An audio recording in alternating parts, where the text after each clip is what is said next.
Dari semua kelemahan yang dimiliki profesional dari berbagai macam level, mulai dari yang masih hijau sampai yang paling berpengalaman dan paling jago, ada satu hal yang sering banget ditemui. Jadi ini jadi kayak penyakitnya banyak orang, apapun levelnya. Ini sebenarnya hal sepele, bukan masalah tahu atau nggak tahu, bisa atau nggak bisa, tapi kebanyakan masalah nggak mau. Kelemahan ini punya dampak besar banget sayangnya. Perusahaan-perusahaan yang gagal untuk bisa bangun culture, untuk bisa ngilangin kelemahan ini, nggak akan bisa maju. Banyak hal yang sepele yang harusnya bisa diatasi dengan mudah, jadi nggak bisa diatasi gara-gara hal ini. Sebaliknya, perusahaan-perusahaan yang bisa ngatasin hal ini bisa kerja lebih efisien, mereka bisa nyelesain sebagian besar masalah, bisa nemuin cara-cara baru, inovasi, sehingga lebih maju. Dan hal ini adalah kemampuan untuk bisa nerima kritik, nerima masukan, dan kemampuan untuk ngaku salah. Again, reminder, ini episode terakhir yang reguler seminggu sekali, jadi podcast ini masih akan stay, cuma kedepannya mungkin tidak akan sereguler ini karena ada 2 proyek penting yang gue lagi jalanin yang gue butuh waktunya buat itu, yaitu bikin buku dan bikin kelas marketing ya. Kenapa sih orang denial? Kenapa orang nggak mau terima kritik? Kenapa orang nggak mau ngaku salah? Di berbagai perusahaan pasti selalu ada aja kan kesalahan. Ada yang salah analisa data, salah ambil keputusan, salah bikin strategi, salah mengeksekusi strategi, dan banyak salahnya lah ya. Which sebenarnya wajar. Siapa sih yang nggak pernah salah? Ini kan omongan yang sering diomongin banyak orang. Bukan cuma mereka yang bisa terima kritik, tapi bahkan orang-orang yang sebenarnya nggak bisa terima kritik, nggak mau ngaku salah, pun juga sering ngomong gitu. Siapa sih yang nggak pernah salah? Ngomongnya nggak apa-apa, kalau salah ngaku aja, dikritik ya terima aja, nggak ada yang nggak pernah salah kok. Tapi sendirinya juga begitu, sendirinya juga nggak mau ngaku salah, nggak mau dikritik. Setidaknya ada 4 macam senjata yang dipakai orang-orang yang nggak bisa terima kritik dan nggak mau ngaku salah. Apa aja? Yang pertama tuh adu kenceng. Jadi ini yang dipakai banyak orang dari berbagai macam level. Ini mungkin paling universal. Ketika dia dikritik atau ditunjukin bahwa dia salah, dia berargumen dengan volume yang makin bertambah. Nadanya meninggi, lalu dia mulai motong omongan orang dan nggak mau dipotong. Jadi kalau orang lagi ngomong, ya ikut ngomong juga dengan lebih keras. Kita lihat lah, ada beberapa tayangan TV yang saling mendebat, terus habis itu ya udah, yang satu ngomong, yang satu ngejawab, ngomong juga. Dua-duanya akhirnya sama-sama ngomong dan seolah-olah nggak ada yang ngomong. Dan ini memalukan sih sebenarnya buat gue. Yang harus diingat adalah kebenaran itu tidak tergantung pada kerasnya volume suara lo, nggak bergantung juga kepada kengototan omongan. Lo bisa bikin orang ngalah, bukan kalah ya, dengan suara keras, dengan nggak mau dipotong, tapi nggak bisa ngerubah kebenaran. Benar is benar, salah is salah. Nggak bisa dianulir sama suara keras. Yang kedua adalah irasional. Orang-orang defensif untuk nggak mau ngaku salah dan defensif karena mereka mau ngamanin gengsi kan. Dan gengsi adalah soal emosi, bukan ranahnya logika. Lalu logika dijadiin budak untuk cari pembenaran bahwa ini gue bener kok, gue nggak salah. Di awalnya bisa aja ketemu lah celah-celah sedikit. Tapi selalu ada situasi di mana salahnya udah begitu telak dan begitu telanjang. Tapi karena kepentingan emosional, gimana caranya supaya gue nggak malu dan logika jadi budak, nggak jarang juga lalu kita nggak sadar bahwa argumen yang kita keluarin tuh udah nggak logik. Yang buat orang lain yang denger, argumen kita tuh mudah banget ngenalin bahwa ini argumennya udah melenceng kejauhan, udah terlalu ngada-ngada lah. Tapi karena otak kita didominasi oleh emosi, maka kita nggak bisa lihat itu lagi. Persis kayak orang yang lagi di jalan terus habis itu disalip sama orang lain gitu ya, secara agak kasar gitu. Terus habis itu kita jadi emosional. Nah itu kan emosinya naik, gengsinya naik. Terus habis itu mendadak kita berusaha ngebalas, kita ngebut, nyetir ugal-ugalan untuk ngejar dia, untuk kasih pelajaran yang secara logika nggak masuk. Masa iya lu mau kasih pelajaran ke orang yang lu aja nggak kenal, yang bahayain orang-orang yang ada di mobil lo, keluarga lo, nggak masuk akal sama sekali. Tapi kalau diingetin, tetap kita ngerasa enggak, ini logik, ini orang harus dikasih pelajaran. Selalu ada pembenarannya, bilangnya biar nggak kejadian sama orang lain lah dan lain sebagainya. Itu contoh bahwa ketika kita emosinya udah masuk,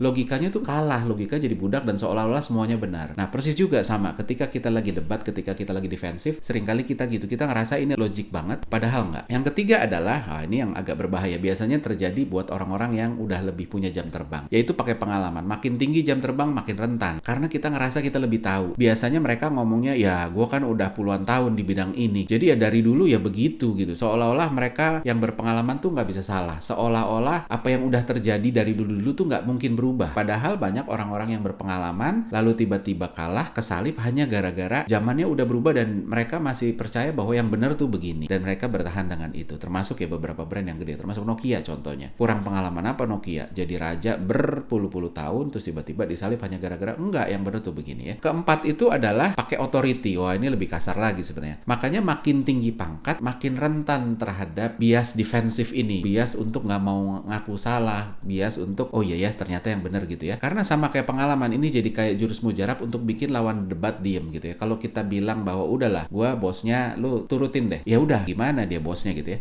Yang harus diingat adalah apapun kekuatan yang kita kita punya, mau pengalaman, mau authority, mau apapun, termasuk kekuatan suara ya, kekuatan kengototan, makin kita harus bawa-bawa itu, nunjukin bahwa makin kita nggak punya kemampuan untuk ngeyakinin. Bisa karena kita memang nggak punya supporting logis yang kuat, sehingga harus pakai bantuan itu, authority, pengalaman, dan sebagainya, atau sekedar kita nggak punya kemampuan untuk bisa berdiskusi atau berdebat secara seimbang, pakai data, pakai logik, pakai supporting teori, pakai bukti. Gue suka pakai analogi angkat beban ya. Contohnya kita ambil 50 kilo ya. Kalau lu benar-benar kuat untuk ngangkat 50 kilo dan lu jauh lebih kuat dari itu, lu biasa ngangkat 500 kilo, lu kan nggak perlu pakai pemanasan, lu nggak perlu pakai ancang-ancang, lu nggak perlu pakai peregangan, lu siap-siap gitu ya, nggak pakai teriak juga waktu ngangkat, angkat aja sambil kayak nggak ada effortnya. Nah jadi sama juga ini, ketika lu punya kemampuan lebih dari sekedar apa yang lagi didiskusikan, apa yang lagi di-argue, semakin lu membawa power lu, semakin lu membawa otoritas lu, pangkat, jabatan, pengalaman, sebenarnya menunjukkan bahwa lu sebenarnya nggak kuat-kuat banget argumentasi lu sehingga lu harus bawa itu. Sama kayak tadi, kalau lu ngangkat bebannya sebenarnya lu cuma kuat 10 kilo, begitu suruh ngangkat 50, lu minimal pakai teriak. Terus abis itu kenapa sih terima kritik atau disalahin itu sulit? Program dasar otak manusia itu kan untuk survive. Apa kalau kita salah terus abis itu jadi nggak survive? Secara fisik kita survive aja ya, baik-baik aja ya. Begitu kita salah, kita dikritik kan sebenarnya kita masih hidup, kita masih sehat. Tapi kebutuhan kita kan nggak cuma survive secara fisik, tapi juga secara emosional. Kalau kita balik lagi mengacu ke Maslow Hierarchy of Needs ya, piramida kebutuhan manusia versi Abraham Maslow. Makin tinggi kebutuhan manusia, makin mengarah ke sesuatu yang bukan fisik. Fisik itu cuma ada di level bawah. Level paling bawah itu kebutuhan fisiologis, yaitu butuh makan, minum, dan lain sebagainya. Level 2 itu security, rasa aman. Itu udah mulai setengah-tengah kombinasi antara fisik dan namanya itu rasa aman. Ada rasa. Rasa itu bukan fisik, tapi persepsi bahwa gue bakal aman apa enggak. Ketika kita salah, rasa aman kita mulai terancam. Jangan-jangan nanti gue dipecat. Jangan-jangan nanti gue kehilangan kerjaan. Makanya orang jadi defense. Deh, gue nggak mau salah daripada. Level ketiga sosial. Kalau gue salah, orang masih mau dengerin gue nggak ya? Orang masih mau temenan sama gue nggak ya? Ternyata gue nggak hebat-hebat amat. Gue bikin salah kok. Atau bahkan level 4 dan 5, self-esteem dan self-actualization. Kalau gue salah, esteem gue akan terancam. Nggak dihormatin lagi dong. Malu salah gitu dan lain sebagainya. Self-actualization juga sama. Nggak bisa keren-kerenan lagi dong. Karena self-actualization-nya hilang. Dan satu hal yang perlu diingat, seringkali yang lebih mau ngalah justru orang-orang yang bawah. Kenapa? Karena mereka nggak takut kehilangan hal-hal yang atas tadi, ngomongin soal emosional, soal safety, soal security, social esteem actualization gitu. Mereka lebih takut nggak punya kerjaan karena mereka masih di level gue tuh masih fokus di bawah, gimana caranya gue bisa makan, gimana caranya gue bisa bayar cicilan dan sebagainya. Makanya kalau kita kasih masukan orang bawah, orang paling bawah, seringkali mereka ya udah terima aja, ya udah ngaku aja daripada gue kehilangan kerjaan. Tapi begitu yang lo kritik di atas, walaupun di bawah lo, tapi udah nggak paling bawah atau bahkan atasan lo, maka dia akan cenderung punya ketakutan kehilangan security lah, sosial lah, esteem, actualization, dan lain sebagainya tadi. Karena mereka udah punya uang, mereka punya tabungan. Kalau dipecat pun mungkin mereka nggak susah amat cari kerjaan lagi. Bahkan petinggi perusahaan malu kehilangan muka di depan karyawan. Masa iya sih gue punya track record yang luar biasa panjang, udah mentereng terus habis itu salah, ngaku lagi gitu kan. Malu dong hilang muka. Dan maka dari itu kita defensif, nggak mau ngaku salah, nggak terima dikritik, defensif habis-habisan, bahkan nggak jarang makin mengada-ngada dan untuk buktiin kita benar. Itu bahaya banget. Makanya penyakit ini sebenarnya lebih banyak kena itu ke yang atas-atas, bukannya ke bawah-bawah. Kerugiannya denial dan defensif itu apa sih? Ketika kita lagi defensif, kita nggak ngerasa salah kan. Kalaupun nanti udah adem dan bisa mikir jernih, kita mikir ya udahlah, ini kan cuma satu kasus. Sayangnya kita nggak sadar dan ini kejadian lagi terus-menerus sehingga jadi kebiasaan, jadi culture. Akhirnya kita selalu defensif dan di situ mulailah dampaknya meluas dan bikin makin berat untuk kita. Begitu juga ketika kita mempraktekkan mental defensif, mental nggak mau ngaku salah, selalu menghindar aja dari salah, maka orang di sekeliling kita pun juga akan punya culture seperti itu. Sehingga anak buah lo pun bingung, mau nentang gimana ya? Padahal bos gue salah nih. Tapi gimana mau nentang? Gue masih butuh kerjaan. Gue nggak bisa maksain juga. Plus ada yang memang positif aja, mikir emang benernya gitu kali ya. Tapi sebenarnya mereka nggak benar-benar ngerti di mana benernya sih yang diomongin sama bos gue. Akhirnya mereka jalanin jalan yang sebenarnya salah, tapi dipaksain karena mereka nggak benar-benar yakin bahwa ini jalan yang benar. Mereka nggak bisa argue, ikut aja. Tapi bingung juga karena sebenarnya mereka nggak buy in dan ini gimana sih harusnya? Bukannya salah ya. Dan ini cost besar buat perusahaan, ini besar banget. Kerjaan pasti jadi berantakan. Analogi biar gampang. Posisi lo di Semarang, terus habis itu lo mau ke Jakarta. Lalu bos lo bilang, oke lo harus ke Jakarta ya, jalan ke arah timur. Padahal Jakarta tuh kan di baratnya Semarang. Terus lo udah kasih berbagai macam bukti, Pak, sorry Pak, tapi Jakarta itu di barat, bukan di timur.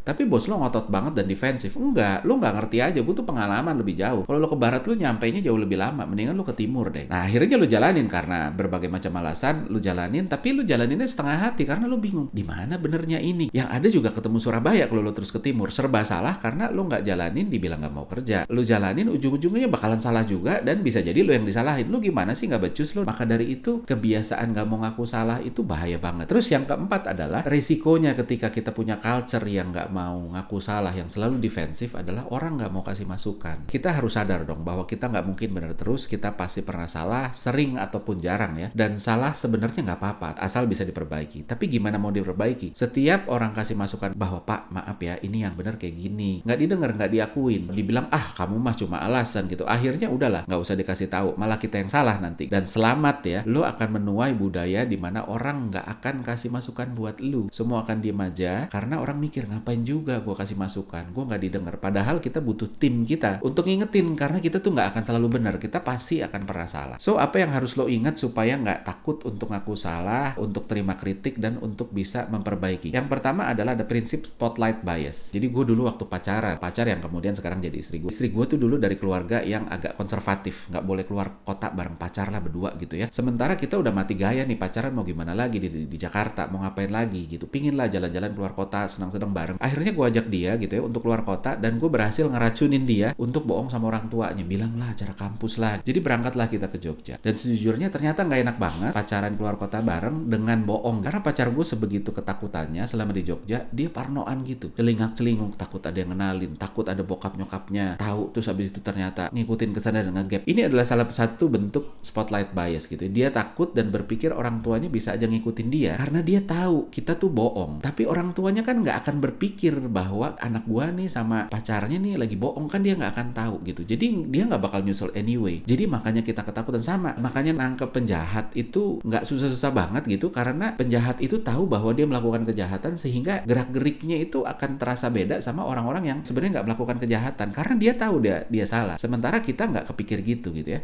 Di masalah defensif juga sama, kita takut kelihatan salah karena berpikir orang akan lihat kita sebagai orang yang nggak oke. Wah, kalau gue ngaku salah, gue nggak oke dong ya. Padahal mereka juga nggak segitunya. Kayak kita takut ngomong bahasa Inggris ya, malu kalau salah gitu, terus akhirnya kita nggak ngomong. Padahal sebaliknya, kita kan sering ketemu bule yang baru belajar bahasa Inggris, terus dia berusaha ngomong dengan bahasa Inggris, strukturnya memberantakan, tapi kita tetap ngerti intinya tuh apa, dan kita nggak berusaha benerin strukturnya. Sorry lo ngomongnya nggak gitu yang benar, kan nggak begitu gitu ya, karena kita fokus sama pesannya bukan sama struktur katanya. Jadi ini juga sama juga, kalau kita takut salah karena berpikir orang akan ngelihat, oh dia salah nih, ternyata dia nggak hebat, ternyata dia enggak. Orang tuh tidak fokus sama itunya. Justru semakin lo defensif dan menghindar, justru semakin orang malah engah sama salahnya lu, karena tadinya dia fokus sama kasusnya, tapi karena kasusnya nggak terurai-urai karena kita defensif, akhirnya orang malah ngeliat ini sebagai sumber masalahnya nih bukan masalah kesalahannya, tapi elunya gitu yang nggak mau ngaku salah, sehingga akan dikejar terus. Siapa di sini yang berpikir bahwa Messi sama Ronaldo itu pemain bola yang dia mah jelek, biasa-biasa aja? Gue yakin nggak ada. Sekarang kalau gue tanya, dari semua tendangan ke gawang yang pernah mereka lakuin, lebih banyak yang gol apa yang enggak? Dan dari semua upaya nyerang lawan, lebih banyak berhasil apa enggak? Pasti lebih banyak gagalnya. Apapun itu, dia mau berusaha nyerang, lebih banyak gagalnya daripada berhasil. Mau coba usaha ngegolin, lebih banyak gagalnya dibanding ngegolinnya. So, goal attempt itu selalu lebih banyak daripada golnya itu sendiri. Lalu apa kita nilai mereka pemain yang buruk karena lebih banyak gagalnya? Kan enggak. Ini contoh gimana orang lain melihat mereka. Kita ngelihat mereka dari kesuksesannya aja. Kita nggak hitung berapa tendangan yang nggak masuk. Kita nggak pernah ngomong Ronaldo ini nggak oke karena dia lebih banyak gagalnya daripada ngegolinnya. Kita lebih ingat, oh Ronaldo udah ngegolin hampir 1000 sepanjang karir sepak bolanya. Sama juga dengan kita, apapun yang kita kerjain nggak usah fokus sama kesalahan kita sampai kita takut ngaku. Better fokus untuk bikin keberhasilan. Dan itu bahkan akan jadi lebih cepat ketika kita terima salah kita, ngaku salah, belajar dari kesalahan, lalu fokus untuk yuk gimana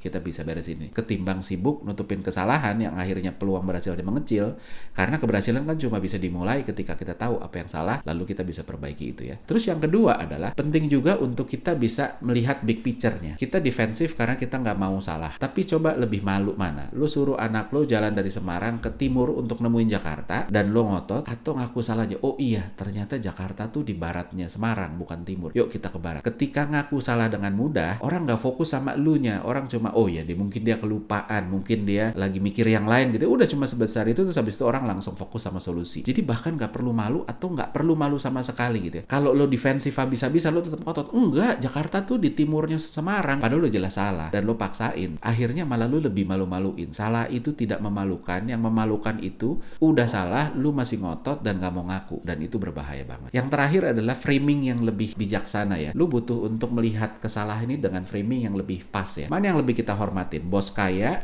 yang nggak bisa dan nggak mau makan warteg dan kaki lima, atau bos kaya yang bisa makan apa aja termasuk makan warteg, makan kaki lima, makan angkringan? Apa kita mikirnya gila bos gue keren banget, orang kaya banget, saking kayanya dia nggak bisa makan warteg dan kaki lima? Apakah tuh habis itu orang kan, oh iya bener ya kaya banget ya, oh dia keren ya? Enggak kan? Atau sebaliknya, orang akan mikir, wah gila bos gue keren banget, orang kaya banget, hartanya melimpah, tapi diajak makan warteg, kaki lima, angkringan aja ayo aja. Kan yang lebih kedua, bos kaya akan kita hormatin karena dia punya flexibility, dia mau untuk turun. Sama juga dengan kesalahan. Bukan kesalahan yang bikin memalukan, tapi kesalahan yang bikin kita menghalalkan segala cara untuk nggak mau ngaku, itu justru yang memalukan. Seolah-olah kalau salah lu kita nggak dihormatin lagi. Kalau lu hebat, salah berkali-kali pun lu masih akan dihormatin. Justru lu belum benar-benar keren kalau lu takut ngaku salah. Seolah-olah nunjukin bahwa kalau gua salah terus habis itu gua nggak dihormatin lagi. Kalau lu punya kehebatan yang begitu banyak, kemampuan yang begitu banyak, lu salah pun orang tetap hormatin lu karena banyak hal yang hebat yang bisa lu lakuin. Termasuk ketika lu bikin salah, lu bisa bangkit terus habis itu memperbaiki, terus habis itu fokus ke sana. So kalau kita ngomonginnya gila keren banget bos gue, padahal awalnya dia salah kok, tapi dia nggak nyerah dan fight terus sampai berhasil, kan begitu. Bukan sebaliknya, wah hebat ya bos gue nggak pernah salah, bukan itu gitu. And again ini bukan cuma soal atasan, tapi siapapun lu, bahkan walaupun lu nggak punya bawahan, mentality untuk berani ngaku salah itu amat sangat berharga. So bonusnya kalau lu bisa praktekin ini apa aja, lu punya high performing team, karena high performing team bukanlah tim yang nggak pernah salah, tapi tim yang punya kebesaran hati untuk ngakuin kesalahan lu, lalu punya kekuatan untuk bangkit lagi dan menang. Orang-orang juga jadi nggak takut untuk ngaku salah, dan ketika kita rame-rame as a team nggak ngaku salah, kita pun jadi lebih bisa move on dan fokus ke yuk kita perbaikin, yuk lanjut, yuk kita doing something yang bagus gitu. Termasuk orang nggak takut untuk coba hal baru karena nggak takut risiko salah itu tadi. Dan kita tahu bahwa inovasi itu berawal dari nyoba hal baru. Kalau kita udah takut nyobain hal baru, nggak akan pernah ada inovasi. Dan ketika kita sebagai atasan berani ngaku salah, kita akan dapat lebih banyak masukan. Orang nggak takut kasih masukan, orang nggak takut ngingetin, kita pun akan banyak yang jagain, sehingga orang akan fokus sama banyak keberhasilan kita ketimbang kesalahan kita. Maka dari itu yuk mulai berani ngomong, iya ini salah gue nih, yuk kita perbaiki yuk.